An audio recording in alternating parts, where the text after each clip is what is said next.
Bienvenue dans Quand c'est Lorraine, le podcast dans lequel on parle de sport et de dépassement de soi. Je suis ton hôte, Quentin Lissard. Aujourd'hui, on est avec Nathan Bailly, équipe de France de tir à la carabine.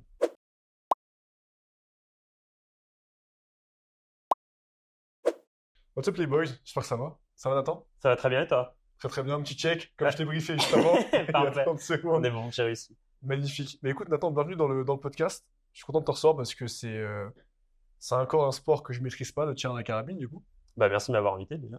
Bah, merci d'être venu, parce qu'en plus il fait un temps là, un temps magnifique. On est à Paris, on est content, il pleut. Écoute Nathan, est-ce que rapidement tu peux te présenter pour ceux peut-être qui te découvrent dans ce podcast? Ouais, pas de souci. Alors du coup, comme tu as dit, Nathan Bailly, j'ai 22 ans. Je suis en équipe de France de tir à carabine depuis que j'ai 16 ans. D'accord. Je suis en structure depuis que j'ai 16 ans. J'ai d'abord été au Pôle France jeune de Lille, ou Wattignies pour être exact. Puis depuis 2 ans, du coup, je suis à l'INSEP, à l'Institut national du sport à Paris. Et donc voilà, je fais du tir depuis que j'ai 9 ans, si je me rappelle bien. Et à côté du coup du tir, je suis en études, je suis en master. J'ai fini ma licence l'année dernière, je suis en master depuis cette année. À Sciences Po. À Sciences Po. Ce qui n'est pas rien. Tu vois, au début du podcast, je t'ai dit, c'est vrai, tu vois, comme avant avec Nicolas, hein, qu'on a vu dans le podcast, Nicolas Bernardi, qu'on embrasse, lui, il fait du tir à l'arc. Ouais. Et c'est vrai que tu vois, le tir à l'arc ou d'autres sports, c'est vrai que moi, c'est pas des sports, en tout cas, quand j'étais petit, tu vois, dans lesquels j'étais baigné. Moi, je fais du tennis, du foot, tu sais, les sports classiques, on va dire. Mais j'ai quand même un pote, je t'ai dit, qui a fait du tir. Ce qui est c'est déjà que- pas mal. Mais tu vois, En fait, tu connaissais avant. je connaissais un peu, mais tu sais, c'était un peu l'ovni, entre guillemets, du groupe. Mais c'est vrai que c'était intéressant. Et c'est des compétitions, etc., déjà des plus jeunes. Toi, comment tu as découvert un petit peu le tir à la carabine? Et pareil, explique aussi que du coup, il y a tir à la carabine, tu as du tir sportif. Parlons un petit peu de ton parcours. Ouais. Après, peut-être qu'on pourra différencier aussi un petit peu tout ça. Pas de souci. Alors du coup, moi, je suis venu, c'est très bête la manière dont je suis venu au tir sportif. En fait, j'aimais bien quand j'étais petit tirer à la carabine à la fête foraine. Vraiment le truc random, classique, ouais. le Tu tires sur les classique, boules, là. exactement. Et en fait, par connaissance interposée, mon père connaissait un club. Il m'y a amené. C'est un moment dans ma vie où je faisais plus de sport en club depuis peut-être 1 an déjà. Et mes parents voulaient que je fasse une activité extrascolaire. Et du coup, il m'a amené essayer et j'ai tout de suite tilté. Ça m'a tout de suite plu. Euh, Ce qui est drôle, c'est qu'à l'époque, donc j'avais 9 ans, euh, j'étais un petit très réservé, pas très sûr de lui. J'avais la compétition en horreur. Je ne voulais pas faire de compétition. Donc c'est assez drôle de voir que Que maintenant, 10 ans tu après, fais pour voilà, ça, quoi. exactement. Donc voilà. Mais donc voilà, c'est comme ça que je suis venu au tir. C'est vraiment tout bête. C'est vrai que le tir sportif, c'est pas un sport qui est très médiatique. Globalement, on en entend parler que tous les 4 ans au moment des Jeux. Comme là, avec l'Ukrainien, pas l'Ukrainien, le Turc, non? Le Turc, Ouais, qui a exactement. fait, Ou même notre Française Camille bien sûr. Jorowski qui Bah, fait une médaille quand carrément, même. bien sûr. Incroyable. Et nos paratirs qui fait un très beau jeu aussi. Mais donc en fait, ce qui est assez drôle de noter, c'est que la fédération de tir, c'est quand même une grosse fédération. Il y a quand même 250 000 licenciés. Ah ouais? Ce qui est pas mal. À vérifier sur les sources, mais je crois qu'on est l'un des sports individuels les plus pratiqués au monde. On a des gros pôles de pratique en Chine et en Inde notamment. Et donc, comme tu disais, ouais, le tir, c'est plein de disciplines différentes. La Fédération française de tir, c'est 12 disciplines au total, dont 3 qui sont olympiques. Donc, la carabine, le pistolet, les deux plus classiques, et ce qu'on appelle le skeet ou la fosse, c'est donc le fusil, le tir sur plateau d'argile. D'accord, ok. Exactement. Donc ça, c'est les trois disciplines olympiques. Moi, je fais la carabine. Et donc, en fait, la carabine, on a 2 épreuves de distance, le 10 mètres et le 50 mètres. Euh, les différences, en gros, c'est que le 10 mètres, on tire avec de l'air comprimé et du plomb, comme à la fête foraine, Ouais. mais avec des carabines un peu plus sophistiquées. J'imagine, ouais. Et on tire que debout. On tire 60 coups en fait en position debout. Alors que le 50 mètres, on tire des vraies balles, on tire du 22 long rifle, donc c'est un petit calibre. C'est pas un calibre militaire, mais c'est un petit calibre quand même, qui peut faire mal. Et on tire en 3 positions. Donc on tire aussi 60 coups, mais on tire 20 coups à genoux, 20 coups couchés, 20 coups debout. Ok. Donc ça, c'est les 2 épreuves olympiques. Et on a une 3e épreuve olympique depuis 2 Olympiades maintenant, ou une Olympiade, je sais plus. Depuis Tokyo, je crois, donc 2 Olympiades. Qui est l'épreuve mixte. Donc en fait, à 10 mètres, une fille et un garçon qui concourent ensemble pour une médaille. Voilà, en gros, le gros schéma des tirs sportifs. C'est très très bien expliqué. Et du coup, là, tu as une fédération française du coup, qui gère les différentes disciplines du tir. Exactement. On a la Fédération française de tir qui gère 12 disciplines. Donc, elle est bien distincte de la Fédération de chasse et de la Fédération de balle trappe. Par exemple, c'est des questions qu'on nous pose des fois. C'est une très très bonne Mais question. Ouais. c'est trois fédérations distinctes, pardon. Et donc, en gros, la fédération, elle gère donc les trois disciplines olympiques, mais à côté, il y a aussi du tir à l'arbalète, du tir aux armes anciennes, du tir de vitesse, sur des choses, du tir aux armes réglementaires. Bon, c'est des plus gros calibres là. Mais voilà. Mais les trois disciplines olympiques, donc c'est carabine, pistolet et le tir sur plateau. Et toi, du coup, c'est quoi ta spécialité?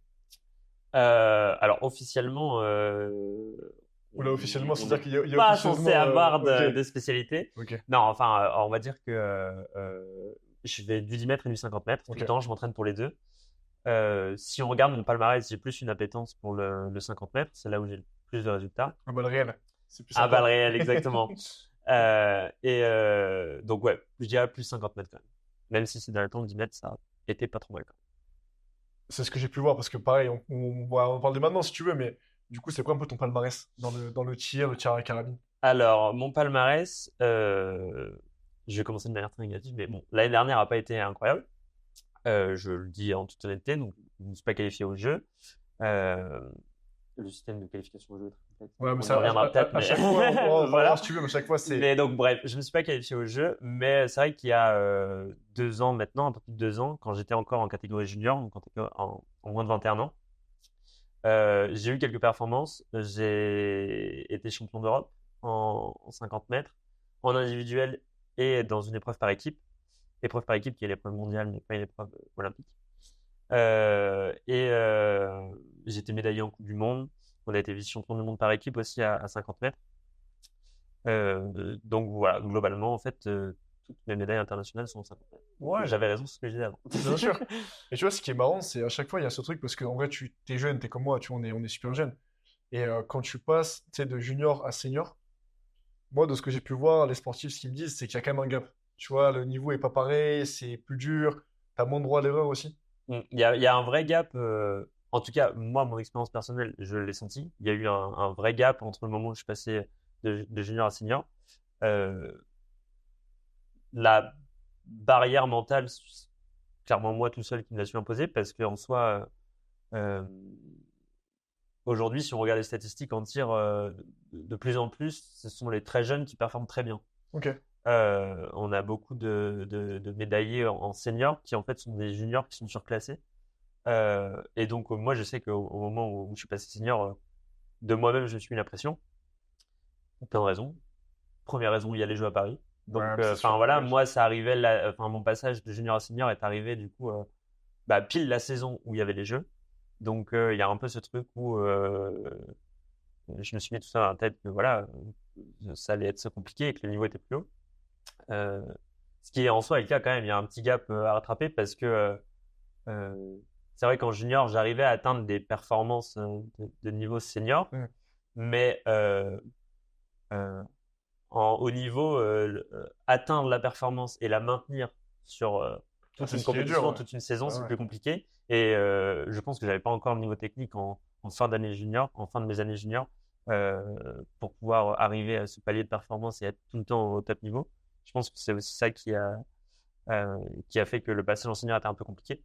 Et ouais, il y a le truc tout bête où tu passes dans un monde qui est quand même très différent parce que tu passes officiellement dans le monde des Olympiens parce que, alors pas moi en tant que tel, je ne suis pas Oui, Olympien, bien mais sûr. tu passes dans le monde de ceux qui ont déjà fait les Jeux, tu concours.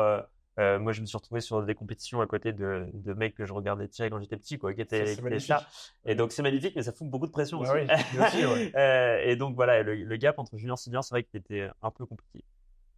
Bah écoute, on va revenir sur un sujet qui est plus joyeux. Au début, je te parlais un petit peu en off aussi, tu sais, de la carabine. Ouais. Parce que je te disais, moi, demain, tu me passes ta carabine, je pense que celui qui est à côté de moi, il finit pas vivant, tu vois, à la fin de la journée.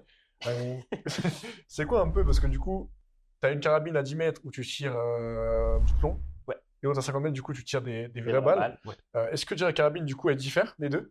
Ouais, c'est deux carabines différentes. Ok, C'est deux carabines différentes parce que, comme je t'ai dit, du coup, à 10 mètres, on tire avec de l'air comprimé. ok, Donc, c'est une carabine où on a une cartouche d'air qui est comprimée à l'intérieur. Et 50 mètres, c'est des balles. C'est du monocoup, donc c'est-à-dire qu'on n'a pas de chargeur. Ok, c'est coup par coup, c'est ça? Exactement. Ok. Coup par coup, on recharge à chaque fois avec une culasse. Et c'est vrai que c'est deux carabines différentes. Et c'est des armes. Pour ceux qui n'ont jamais eu du tir sportif, c'est vraiment différent de tout ce que vous pouvez imaginer, je pense. Moi, j'ai vu des images, ouais, Voilà. c'est pas une Sauf carabine. si vous avez regardé les jeux, les épreuves de tir au Ouais. jeu. J'espère que vous l'avez fait. C'est vraiment des carabines qu'on voit pas dans les films d'action ou ce genre de trucs. C'est des carabines qui sont vraiment pensées ergonomiques d'une manière ergonomique pour les tireurs. En fait, nous on dit souvent que c'est pas nous qui nous adaptons à la carabine, c'est la carabine qui s'adapte à nous. En fait, Ok. tout est réglable pour qu'on puisse euh, avoir la position la plus efficiente pour être le plus stable possible et le plus précis possible. Puisque, ah oui, c'est vrai que je ne l'ai pas mentionné, mais tu m'as demandé de présenter le tir. Le but du tir, c'est quoi en fait? Moi, Oui, je la fais pas base, du oui. tir de vitesse. Je fais pas du tir de vitesse, je fais du tir de précision. C'est-à-dire que, en fait, notre cible, qu'elle soit à 10 mètres ou à 50 mètres, elle est divisée en 10 zones. Et le 10, c'est un tout petit point qui fait la taille d'une tête d'épingle, qui est placé à 10 mètres ou à 50 mètres, du coup. Et en fait, on a un certain nombre de coups à tirer. On en a 60, que ce soit autre position ou à 10 C'est mètres. énorme, son coup. Et ça peut être long, oui. Et en gros, le but, c'est de faire le maximum de points. Donc en fait, chaque coup s'additionne. Et donc le but, en fait, c'est de faire 70. Sauf que faire 70, c'était devenu tellement facile à un moment donné qu'ils ont décidé de complexifier les choses et de resubdiviser les zones en fait des cibles. Vu que maintenant, on a une technologie qui nous permet de tirer sur des cibles électroniques. Donc en fait, par un système de triangulation, ça donne de manière très précise la position du plomb où est-ce qu'elle est arrivée dans la cible. Donc en fait, maintenant, on est ce qu'on appelle au dixième, c'est-à-dire que en gros, je peux faire un 0,0 comme un 10,9, étant D'accord, ok. les deux extrémités. Et donc le but, c'est de faire le plus de points pour au classement être dans les 8 premiers et après les 8 premiers passent en finale. Ou t'as un Et cut-off. exactement. Après la Ok. finale, c'est un peu un système de mort subite. On gagne un certain nombre de points et celui qui a le plus bas score tombe. Donc, pardon, c'était une digression, Bah, c'est mais super intéressant, il faut, c'était oui, pour il faut. revenir sur la carabine pour dire que voilà, en fait, nous, le but de l'arme, c'est qu'elle s'adapte au maximum à nous pour qu'on puisse être le plus efficient en position, le plus stable possible et donc le plus précis possible, in fine, en cible. Donc voilà, c'est des carabines qui coûtent un peu cher. Elles Tu sais sont combien faites ça coûte dans. une carabine? Ouais, je sais très bien, oui, parce que j'en ai acheté il y a pas longtemps. Combien ça coûte? Là, une 10 mètres, on va être autour des 4000, 4005 Ah ouais, euros, quand même, ok. 4500 euros. Une 50 mètres, ça dépend après ce qu'on achète. Une 50 mètres, en fait, on peut acheter un canon d'un côté, donc juste la partie qui tire, et la crosse de l'autre côté. Mais en gros, une 50 mètres, c'est pareil, on est autour des 5-6 000 euros par là, neuve. Ah ouais, c'est un Plus budget. la tenue spéciale qui coûte, elle, sur mesure, 1500 euros par là. C'est quoi la tenue? Nous, à la carabine, on a une tenue qui est faite d'alliage de polyester, de cuir. Enfin, je ne sais pas exactement ce qu'ils mettent à l'intérieur. Et en fait, c'est des tenues qui, alors, d'un point de vue purement sportif, sont là pour nous apporter de la stabilité. Il y a des gens, des fois, qui me disent c'est par balle. Non, pas du tout. C'est une question que je viens de poser, mais Voilà, je me mais suis non, dit. non, non, non, il y a tellement des règles de sécurité que c'est impossible qu'il se passe quoi que ce soit. Enfin, impossible, non, mais 99,99% de chances que tout se passe bien sur une compétition. Donc, c'est pas du tout une question d'être par balle, c'est que ça nous apporte plus de stabilité. Et la deuxième utilité des tenues aussi, c'est que nous, les carabiniers, on a des positions, tu as dû le voir si tu as regardé les images, qui sont pas du tout naturelles. Ouais, C'est des franchement, positions qui sont ouais. asymétriques, on a le bassin d'un côté, les épaules de l'autre, on est à genoux, on est sanglé, une carabine, on est couché, enfin bref, c'est un peu. Et donc la tenue, elle est aussi là pour prendre sur elle une partie du poids de l'arme et nous éviter des blessures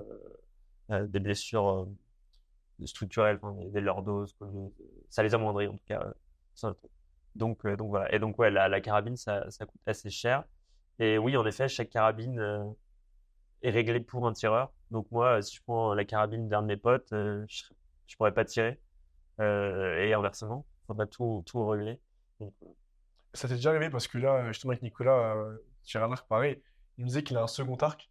Toi, je pense pas qu'il ait une seconde carabine, mais qu'est-ce qui se passe si demain en compétition, ta carabine, je sais pas, elle s'enraye, comment tu fais? alors, bah si, justement. Il y en a Ok, qui. Alors, moi, j'en ai pas. C'est en discussion avec. Parce que ça coûte de l'argent, donc c'est en bien sûr. discussion avec mes parents pour après. Mais il y a des gens qui. Il y a beaucoup de tireurs. Les plus. Comment dire, ceux qui sont dans le Plus top chevronné, ranking ouais. Hmm. mondial, ils ont tous ce qu'on appelle un mulet, c'est-à-dire un canon de rechange pour la 50 mètres, ou voire même une deuxième carabine totalement prête. Et donc, en fait, ils ont une carabine qui est prête au cas où il y en a une qui est prête. Et même, il y en a qui le font, et ce serait mon but in fine peut-être, euh, qui ont un canon d'entraînement et un canon de match. Parce qu'en fait, à 10 mètres, il n'y a pas trop de soucis parce que les carabines peuvent durer assez longtemps. À 50 mètres, vu que c'est des vraies balles, il y a de la poudre, ainsi de suite, on est obligé de nettoyer très régulièrement, si ce n'est après chaque séance, nos armes, pour pas qu'elles vieillissent mal en fait. Et donc, pour éviter ce genre de soucis, il y a pas mal de tireurs qui ont un canon d'entraînement avec lequel ils s'entraînent et un canon de match. Et, euh, et parce que, en fait, ça aide, mais ça implique d'autres contraintes parce qu'en fait, pour être le plus précis possible, euh, on fait ce qu'on appelle les tests de munitions. Nos armes, elles ont un peu une carte d'identité à elles parce que l'intérieur d'un canon d'une 50 mètres, il est rayé parce que ça permet de donner une trajectoire à la balle et de donner plus de vitesse. Et donc, en fait, on fait des tests, on prend plusieurs lots de balles différentes, plusieurs lots de balles différents, pardon, plusieurs marques de balles différentes. Et chaque année, on fait des tests, on pose la carabine dans un étau, donc on est sûr qu'il n'y a rien d'autre qui bouge, que tout est hyper stable. Et on regarde en fait quel lot match le mieux avec le canon. Euh, et donc voilà, c'est comme ça aussi qu'on arrive à être précis. Et donc, ouais, le tout peut coûter un petit peu cher. Mais donc, voilà, s'il y a une carabine qui s'enraye en match, en vrai, moi personnellement, ça m'est jamais arrivé. Ok, Ou ouais, alors, t'as pas de chance, quoi. Ça les t'arrive. choses qui cassent, généralement, les petites pièces qui cassent, on les a toujours en échange, type un percuteur, des choses comme ça, les choses qui viennent taper la balle ou quoi. Moi, j'en ai toujours dans mes affaires, comme ça, si jamais, enfin voilà, on peut faire des bricolages vite fait. J'ai pas de deuxième carabine. J'aimerais que ça arrive. Bientôt. J'aimerais que ça Ça arrive. arrive bientôt. Mais voilà. Et justement, pour parler un peu plus de la partie entraînement, moi, ce que j'aime bien dans la carabine, c'est que c'est hyper précis. Mais, J'aime bien, tu vois, les sports où c'est un peu précis, c'est comme la Formule 1, etc., où tu réfléchis, tu casses un peu la tête pour optimiser un truc, etc. La partie purement entraînement, du coup, bah, ouais. de toi, physique, comment ça se passe? Est-ce que, du coup, tu fais que tirer? Est-ce que tu fais aussi un peu préparation mentale pour peut-être rester plus focus? Est-ce que tu fais de la musculation, du renfort à côté? Ouais. Alors, déjà, on tire beaucoup parce qu'on a un sport où euh, le but, c'est d'avoir un geste parfait qu'on répète 60 fois en un match, Ok. en gros. Donc, il faut tirer, tirer, tirer, tirer. Mais à côté de ça, comme je t'ai dit, le but, c'est d'être le plus stable possible. Mais la tenue, elle nous aide, mais elle fait pas tout. Donc, et en plus de ça, comme je disais, on peut être sujet à des blessures de long terme. Et donc, pour prévenir tout ça, pour prévenir les blessures et améliorer la stabilité, on va faire de la préparation physique. C'est important, il y a des vrais apports. Donc, on va travailler de manière assez différente que dans d'autres sports parce Mm. qu'on a d'autres contraintes. Par exemple, nous, avoir des fibres, enfin, je rentre un peu dans la technique, mais Vas-y, on rentre dans la technique, ils sont habitués, c'est parfait, bon, parfait. t'inquiète. Avoir des fibres musculaires un peu trop courtes, donc purement, par exemple, faire de la muscu pure tout le temps, et donc casser des fibres et les raccourcir, Ça sert à rien, quoi. pour nous, ça sert pas à grand-chose parce qu'en fait, ça apporte de l'instabilité. Ça apporte un petit mouvement Ah, pénible. ok. Et donc, nous, c'est un peu embêtant. Et du coup, nos préparateurs physiques sont des gens extrêmement bien formés qui font. Donc, on va travailler pareil, mais on va travailler de manière différente. On va travailler, bah, du coup, sur les techniques, puis en excentrique, sur des exercices en excentrique, ce genre de choses, pour renforcer la fibre, mais l'allonger en même temps. Euh, et puis, un peu plus sur le côté, mais nous, nos tenues, elles sont sur mesure, elles coûtent 1 500 euros. Je te doute bien que si je prends d'un seul coup 5 kilos parce que j'ai pris des pecs avec des bras et tout, machin, ça va me coûter cher Il y au en a bout d'un qui vont pas être moment. contents, ouais, c'est clair. Ça va me coûter cher au bout d'un moment sur les trucs. Mais au-delà de ça, oui, en dehors de la blague, c'est la prépa physique assez important quand même parce que, comme je te disais, il y a des apports sur la stabilité, sur notre endurance aussi en position. Parce qu'un match 10 mètres, ça dure 1h15 au maximum. Un match 50 mètres, ça dure 1h30. Mais avant, il y a 3 ans maintenant, on était sur des formats plus longs. Par exemple, un match 50 mètres, ça durait plus de 2 heures. Parce qu'on faisait les 3,40, on tirait 40 coups par position. Et puis, vu qu'on a des grosses périodes d'entraînement, un entraînement au tir, c'est globalement au minimum 2 heures et ça peut monter jusqu'à 3 à 4 heures. Bah, faut qu'on puisse tenir ces moments-là. Donc, la préparation physique est importante. Et d'un autre côté, moi, je vois aussi le truc où bah, c'est un peu un défouloir, quoi. C'est un peu aussi un moment où tu peux te vider la Je coupe tête. un peu, ouais, Ouais. Parce de... que, comme tu l'as dit, le tir, c'est une discipline où bah, on est un sport statique. Donc, on est seul face à notre cible et on doit réfléchir en permanence. pour être le plus précis possible. À 50 mètres, on va réfléchir au vent, à la lumière, ainsi de suite. Enfin, c'est pas les calculs scientifiques non plus, mais enfin voilà, on doit être très concentré. Et alors que bah, du coup, la physique, ça permet aussi c'est un peu un exutoire. Et, euh, et personnellement, je m'entends très bien avec notre préparateur physique, donc c'est très cool. Je suis très heureux d'aller en prépa physique à chaque fois. Et pour la prépa mentale, du coup, j'en ai fait quand j'étais au Krebs de Wattignies. Là, je suis en train de voir pour en avoir aussi à l'INSEP. Il y a quelques, enfin, ouais, c'est des soucis logistiques hein, Ouais. comme de partout. Ouais. Mais ouais, la prépa mentale, je pense qu'il y a un réel apport. Euh, Enfin, je pense que maintenant, plus besoin de le prouver Bah, de plus en que plus, ouais, ils en c'est parlent, les sportifs. surtout nous dans un sport où à 0,1 point tu peux être exclu de la finale. Bah, faut savoir gérer le moment où tu vas tirer le dernier coup, quoi. Enfin, voilà. Et nous, du coup, vraiment Bah, comme Camille, non? Au JO, c'était pas ça, Camille, elle a ouais, mort elle a subite? perdu la médaille à la Ah manche ouais, en sup mort pour subite, ouais, ouais. 0,1 point, ouais. Mais T'imagines, elle était dégoûtée, la pauvre, mais bon, ouais, médaille d'argent, c'est ça qu'il a fait. ouais, médaille C'est d'argent, énorme déjà, exactement. c'était. Oui, puis elle est assez exceptionnelle. Elle a eu une saison de dingue. C'est incroyable. Mais oui, du coup, voilà, la prépa mentale, elle va aider à gérer des moments comme ça. Et puis, et nous, le stress, pour le coup, là où dans certains sports, ils peuvent vraiment utiliser euh, la physiologie du stress, donc vraiment tout ce que ton corps produit à leur escient, nous, vraiment, ça peut être un vrai handicap parce que bah, si on cherche la stabilité, mais que tu es tellement stressé que tu trembles, ça devient compliqué, quoi. Donc, il faut vraiment chercher à travailler sur la source de ce problème-là, donc la prépa mentale qui est hyper prépondérante. Et puis, il y a plein de choses en fonction de comment t'abordes une balle, comment t'abordes un plomb. Nous, on parle de stratégie de match quand on fait des choses un peu comme au foot, sauf que nous, c'est pas qui on place où. Nous, c'est comment je gère les 10 premiers coups, comment je gère les 5 derniers coups, comment je gère s'il se passe ça, ainsi de suite. C'est nous face à nous-mêmes, en fait. Et donc pour ça, la prépa mentale, pour le coup, elle est, pour moi, elle est hyper important. Euh, et donc, Ouais, c'est très, très, très bien résumé. Et tu vois, tout à l'heure, on parlait avec Nicolas. En fait, pour moi, le tir à l'arc et le tir, je trouve qu'il y a beaucoup de similitudes, même si c'est des sports différents. Mais tu vois, il disait que par jour, lui, il tirait, je crois que c'était 500, attends, 500 flèches, je crois, comme ouais, ça. sûrement, ouais. Toi, par jour, tu penses que tu tires combien de balles? Euh, c'est assez dur à dire, ça dépend de combien d'entraînement j'ai. C'est pareil, c'est des centaines de balles par jour que tu tires. Ouais, facilement. Je pense que si j'arrive à avoir un gros créneau de 3 où je peux être une après-midi quasiment entière sur stand de tir, tu peux facilement ouais, monter à 3-4 boîtes, donc ça fait de 200 balles, 200 balles par entraînement. Pareil, euh, ouais, si je prends une idée, une boîte de plomb, c'est 500 plombs. Une boîte de plomb sur une semaine d'entraînement type, elle te fait à peu près la semaine, quoi.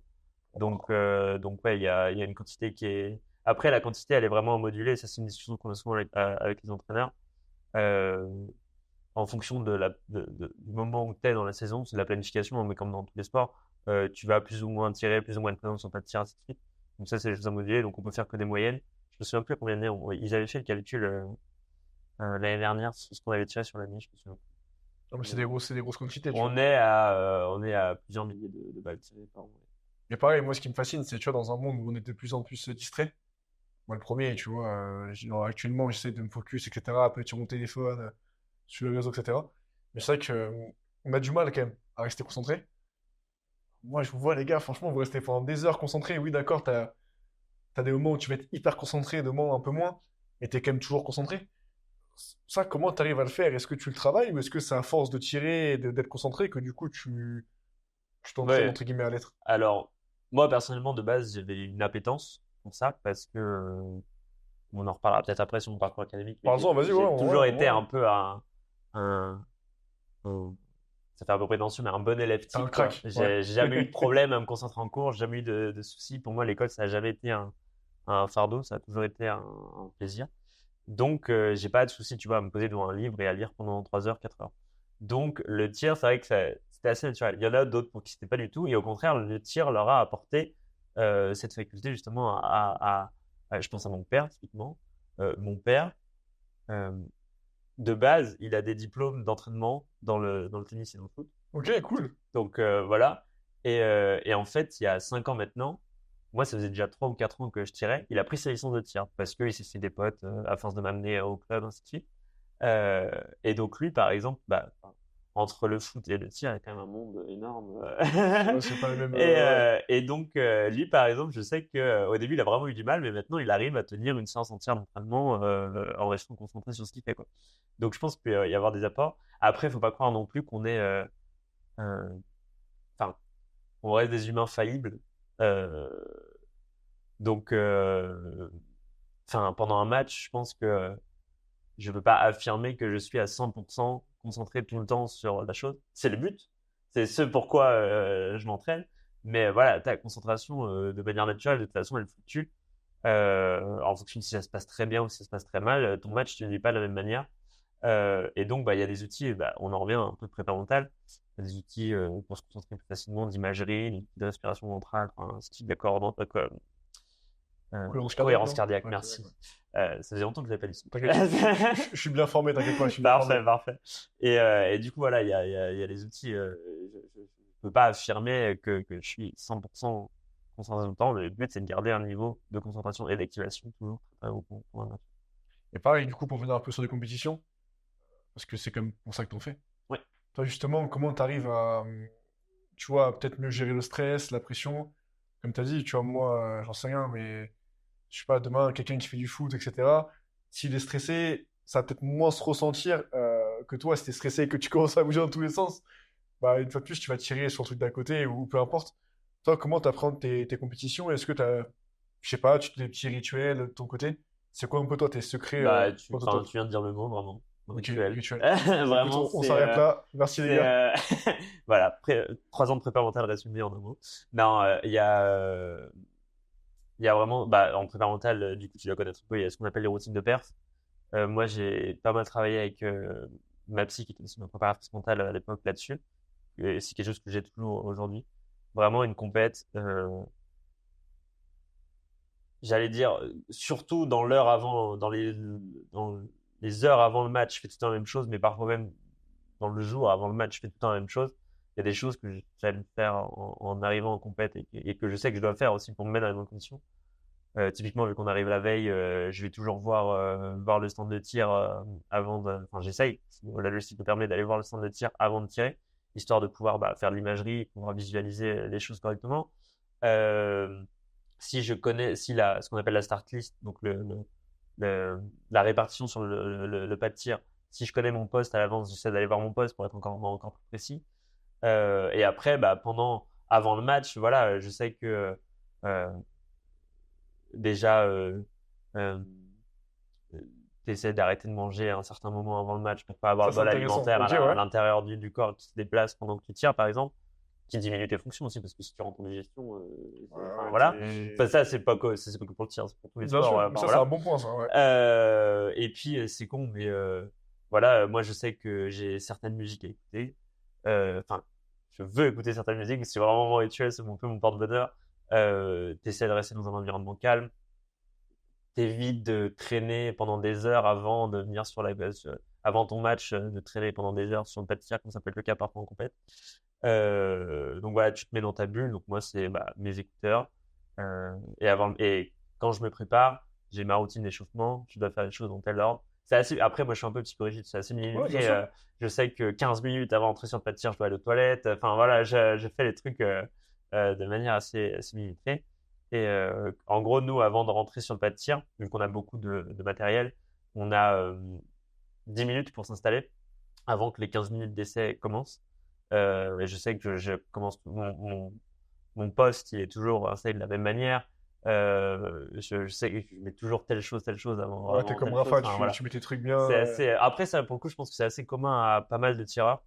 Euh, Après, je peux parler comme mon nom, bien sûr, je peux parler pour les autres, mais je le vois un peu, c'est assez commun avec pas mal de gens où on est un peu nos trucs. Donc voilà. Avec les entraîneurs, quand tu connais très bien ton coach, ils savent que euh, il y a certains mots qui marchent mieux que d'autres, ainsi de suite. Donc vraiment, c'est comme ça que tu mets toutes les conditions pour arriver sur le match avec le moins d'inconnus possible et donc le moins de stress possible. Parce que dans le tir, ce qui peut faire le plus stresser, au-delà du match lui-même et de l'importance de la compétition, ça, en vrai, avec l'expérience, ça Ouais, bien sûr. s'atténue un peu. Euh, et bah, ce qui fait vraiment stresser, c'est l'inconnu. S'il y a quelque chose qui se passe qu'on maîtrise pas, qu'on n'a pas vu et tout, le but, c'est vraiment d'arriver et d'enlever le maximum d'inconnus, ou en tout cas d'avoir un peu comme une caisse à outils, et que s'il y a quelque chose d'inconnu qui se présente, tu sais comment le régler. Tu sais que tu as telle ou telle chose que ce soit matériel, comme tu l'as dit tout à l'heure, ou même mental. S'il y a des situations, on essaie de travailler quand on est vraiment dans la phase de préparation à la performance, à l'entraînement, on essaie de travailler plein de scénarios différents de ce qui pourrait arriver en match pour savoir comment on pourrait pallier. Enfin voilà, il y a plein de trucs. Et puis nous, après, il y a d'autres contraintes, mais par exemple, en finale, comme on disait, c'est un peu sur un système de mort subite. On a des contraintes de temps. On a 50 secondes pour tirer un coup, enfin, ainsi de suite. Et donc, voilà, on essaie de travailler sur plein de scénarios différents avec les entraîneurs aussi pour, euh, pour pouvoir pallier à un maximum de situations si ça nous arrive en match et donc diminuer au maximum le stress que ça nous procure. Moi, j'aime beaucoup ta façon de voir, justement, entre guillemets, essayer de visualiser ou de trouver des solutions quand ça se passe bien, et à contrario aussi quand ça se passe mal. Et moi, c'est un truc aussi qu'on m'a souvent dit, c'est, je sais pas, imagine demain, t'as le podcast, tu vois, typiquement, nous, la caméra, elle marche pas, bah, qu'est-ce qu'on fait? On tourne à l'iPhone, tu vois. Tu sais, c'est bien, justement, non, mais tu vois, c'est un truc tout con, mais c'est ça, en fait. Et ça, au début, je le faisais pas. Et c'est vrai que, bah, mine de rien, ça te retire beaucoup de charge mentale. Mais, Et justement, bah, on a reçu un préparateur mental qui, justement, parlait de ça, tu et ce qui est très drôle, c'est qu'en plus au tir, des fois, en tout cas pour moi, je sais, c'est que des fois, là où je suis le moins vigilant, c'est quand tout se passe très bien. Et que du coup, des fois, quand tout se passe très bien, eh ben, je me fais embarquer dans un, dans un truc où je me mets un peu bah, comme là, tu vois, dans mon fauteuil. Je me vois. dis, Ouais, t'es tiens, c'est bien. bien, On est bien, vas-y, on déroule. Et du coup, tu détente. fais plus gaffe à un truc et il se passe un truc. Donc, moi, par exemple, je sais que j'ai appris à mes dépens que même quand ça se passait bien, il fallait continuer à checker deux, trois trucs avant d'avancer. De toute façon, t'as ton coach qui est là en compétition, non? Ou t'es tout Ouais. seul Alors, nous, on est seul sur le pas de tir. Ok. Le coaching verbal, il est interdit. C'est-à-dire que les coachs, ils n'ont pas le droit de te crier des consignes, des choses comme ça. Ils ont le droit de te faire des signes. Par contre, on a le droit, en gros, on a 1h15 pour tirer les 60 coups, ou 1h30 quand on a 50 mètres. Et on les gère comme on veut. Ah, je savais pas ça. Tant D'accord, qu'à ok. la fin, pendant le match, c'est comme ça. Ok. Tant qu'à la fin des 1h15, 1h30 du temps imparti, tu as tiré tes 60 coups, tu fais ce que tu veux pendant. Tu vas aller te bouffer un McDo, tu vas te bouffer un Ouais, McDo, tu tu fais reviens ce que 5 tu minutes veux. avant, tu cherches 50 coups. Exactement, tu sais ce que tu veux. Euh, donc pendant le match, on peut sortir. On peut sortir, donc des fois on sort nous-mêmes, des fois c'est l'entraîneur qui nous fait signe pour qu'on sorte. Ouais. On doit juste mettre la carabine en sécurité et demander à l'arbitre pour sortir. Et voilà, donc là après, là il y a un coaching verbal qui se met en place avec mon coach, donc ouais, ils sont là. Pendant le match, par contre, pendant la finale, pardon, par contre, la finale, on a un temps imparti pour tirer tant de coups. À la fin, c'est à la mort subite. Les coachs, ils n'ont pas le temps. Alors, ils sont derrière toi. C'est par bienséance, c'est par Ouais, bien sûr, l'effet mais esthétique il qui te sont là. regarde, quoi, en fait. Ouais, en vrai, tu peux avoir, en vrai, des fois, juste un contact visuel avec ton coach, ça te permet Ça quand te même rassure. de calmer, voilà. Ouais. Il y a certains formats de finale où ils ont le droit de faire ce qu'on appelle un time-out et donc de demander une pause de 1 minute dans la finale pour aller coacher, dans l'épreuve mixte, notamment. Les règles ont tellement changé ces dernières années que j'espère Ouais, que c'est ouais, encore c'est ça que c'est d'actualité. Mais encore normalement, d'actualité, c'est ouais. encore d'actualité. Et donc voilà. Mais sinon, ouais, ton coach, il est là pendant le match. Moi, je sais que c'est quelque chose d'assez important pour moi. Je suis resté pendant très longtemps. Je suis resté 5 ans au pôle France Jeune à Wattignies, où j'avais développé une vraie relation avec mon coach. Je sais que c'est quelque chose qui est assez important pour moi. J'aime bien avoir. Alors bien sûr, maintenant que enfin, faut aussi être autonome. Donc Bien sûr, oui, oui, mais un là, coach, c'est ça fait 2 ans important. que je suis à l'INSEP, je suis plus autonome. Les coachs, on en a plusieurs à l'INSEP, donc je vais un peu piocher, faire mon mix de tout. Je vais piocher des conseils de partout, voilà. Euh, j'en ai, c'est horrible à dire, mais j'en ai un peu moins de ans entre guillemets sur le pas de tir pendant les compètes, mais je sais que c'est un problème, ils sont toujours là et je pourrais en avoir. On parle de compétition pour finir là-dessus. Euh, Qu'est-ce qui fait, selon toi, un bon tireur? Qu'est-ce qu'un bon tireur? C'est quoi ses caractéristiques? Ah, c'est une question un peu piège que je te pose en fin d'examen, ça. Euh, Elle vous dit pour la question. j'ai un examen samedi en plus. Merci de me mettre Je te mets dans le mal. dans le bain. Euh, un bon tireur, déjà, je pense que c'est quelqu'un qui se connaît bien lui-même. Parce que on est un sport où on n'est pas un sport d'opposition. On n'est pas comme à l'escrime où certes ils sont seuls à tenir l'épée, mais il y a quelqu'un face à eux. Nous, on est seul face à nous-mêmes pendant 60 coups. T'es seul, tu te débrouilles. T'as l'aide du coach, ainsi de suite, mais quand t'es face à ta cible, que tu tiens ta carabine et que tu regardes dans les organes de visée, t'es tout seul. Donc, si tu te mens à toi-même sur certains trucs, sur comment tu vas réagir, sur, euh, sur comment tu fonctionnes, comment tu penses, ça va être très compliqué. Parce que, ce qu'on dit tout à l'heure, tu sauras pas gérer tes émotions correctement, tu seras dans le déni parfois, enfin voilà. Donc je pense qu'un bon tireur, déjà, c'est quelqu'un qui se connaît bien lui-même. Et puis après, bon, il y a euh, des qualités communes à tout sport, j'ai envie de dire, la détermination, la motivation, Curiosité, la capacité d'apprendre. curiosité, exactement, la combativité, la persévérance aussi, parce que nous, on est un sport où, vu qu'on joue au 10e près, tout peut basculer très vite. Enfin, ça peut être très rapide de tirer un très bon score sur un match et la compétition d'après pas être en Ouais. finale.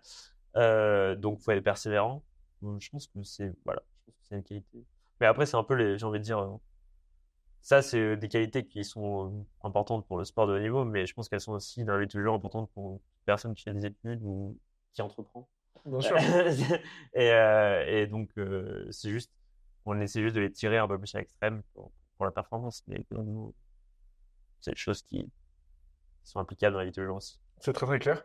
Et du coup, si jamais demain quelqu'un veut essayer le tir sportif, tir à la carabine, où est-ce qu'il peut en faire?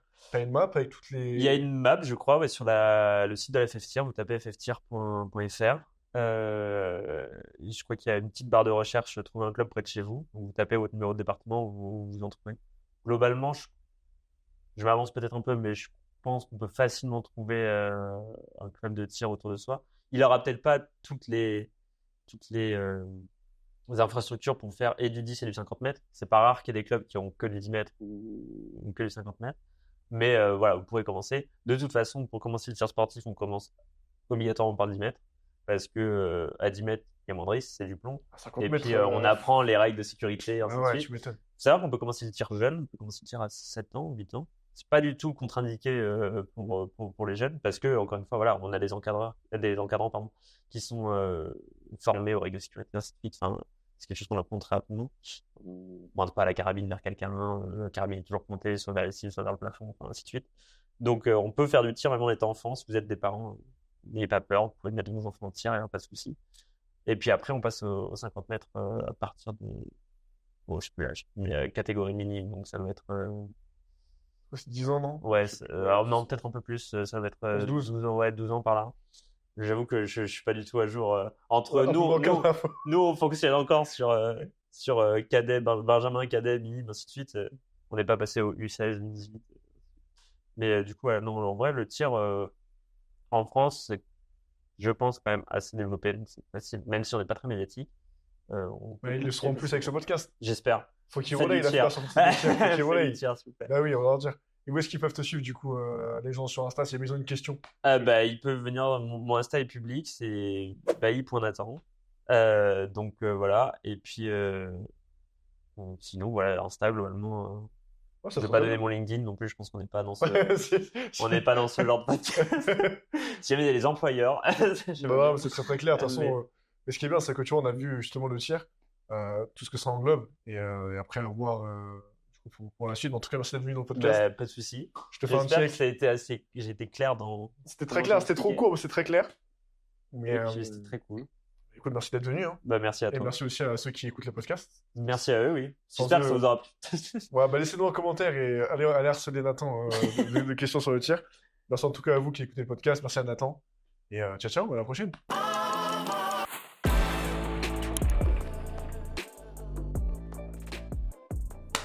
C'est la fin de ce podcast, t'es triste, moi aussi. Reste encore un petit peu, j'ai une annonce à te faire. Maintenant, on est partenaire avec Nutrimuscle, entreprise française de compléments alimentaires.